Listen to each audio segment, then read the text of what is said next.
Hi everyone, this is Richard. In this video, let's talk about delegates. So a delegate in C# is a particular type that acts as a pointer to a different method. So basically, it allows you to refer to a method and use that method in its place.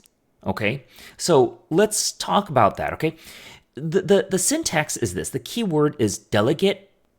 Okay, and then for this particular one, it's going to be an int d example, delegate example, and we're going to have a parameter right here. You don't always have to, but that's what we'll do. That delegate d example becomes the type for the delegate in the future. And so we'll instantiate, we'll create an object, d example, thing to delegate. So that's our object, something to do. And the int something to do, it returns an integer. Notice the exact same style, has the method name, and then the parameter, same thing as right here. It has to be exactly the same. So it's kind of like an interface, right? So we're able to get this, and we return 66 right inside of here. It has nothing to do with the integer. I don't know. It's just the way in which it's made, okay?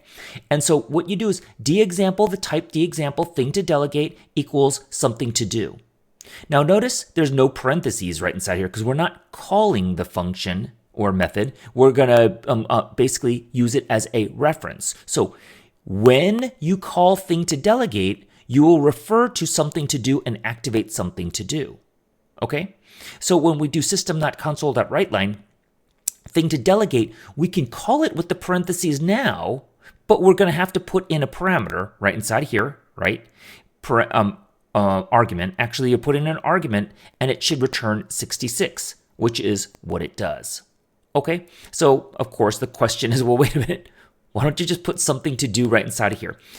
This is what we call, it seems to me like an abstraction. I'm still learning about this, but it seems to be an abstraction. So for example, if you have something which you're not exactly sure about the method itself you're going to use, you could just use thing to delegate, because this thing can change in the future, and you could just change this to something, change it right here to something else in the future.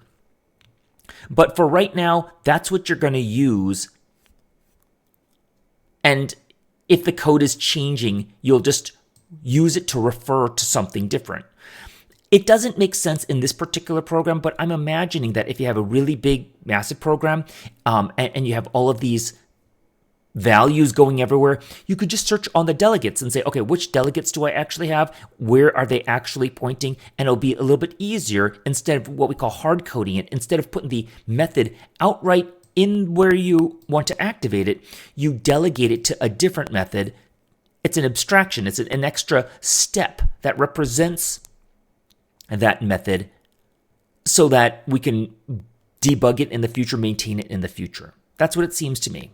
Okay, so I hope that was clear. You don't need to have a parameter. You could have multiple parameters, so there's nothing different about that. It just has to be the same right here. Okay, I think that was about it.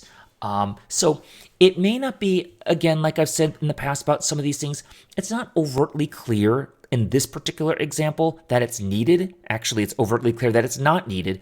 But just to get the idea of what is a delegate, what are we trying to accomplish here, and that will be helpful as we move forward, okay? Thanks.